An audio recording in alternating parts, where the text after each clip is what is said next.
or 60% of people actually don't measure motivation. So we think it's critical to understand why people do what they do, but we have no way of finding out why they do what they do.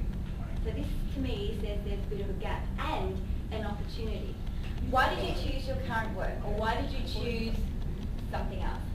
The first response we get is, why did you choose your current work? Because it had variety, it had opportunity, it allowed you flexibility, I got X, Y, Z, and they list off a list of reasons. The second type of response we get is people starting with a story. So it might sound like this. So why did you choose your current work? Well, I was working at the ANZ, story. I was at the beginning. I was working at the ANZ, and then I met my cousin Joe, and Joe said, I'd really like the recruiting industry. So I thought, why not, give it a shot. So one thing led to another, and here I am, and that's how it happened. So when it comes to separating behaviour from attention, if I'm someone who comes in and has to follow the procedure, that's what drives me, that's what motivates me. I like to do things sequentially, 1, 2, 3. And I come in, I can be called rigid. I've got another example. I had 2 clients who were in the middle of a conflict, so we did this profiling exercise. And one of them was saying, he's so cold, he's so mean, he's so aloof, he doesn't like me. But really all it was is that he wasn't focusing on her non-verbal communication, therefore wasn't showing non-verbal communication. Therefore would come to work, just do his work and look at her and talk to her, but wasn't smiling and wasn't being expressive, and she interpreted that as being cold and aloof and not caring. But in fact, below, he said, I do care, I care very much about you and the job.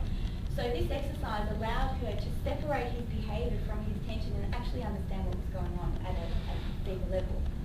So this is all about the relationship, understanding people from the inside out. Okay, so the second one is predicting performance. When we know that people have a tendency toward following a procedural way of thinking versus an options or alternatives way of thinking, we know what's likely to satisfy them in terms of the job. This is the problem with that finance executive. So he was going into an organisation where the whole culture was about alternatives and options. They were juggling 20 balls in the air, they had takeovers all over the place, they were really a high activity culture. And this poor gentleman absolutely could not get one thing done. Have you ever been in an environment where you've got 10 things on your to-do list and you get 3 if you're lucky? If you're lucky, right? If you're lucky. You never get to the end, in today's environment, you rarely get to the end of that list. You don't have the luxury of neatly ticking them all off and starting fresh the next day and starting again. So in this environment, the way he was forced to think just didn't fit. His motivational drivers just didn't fit the environment.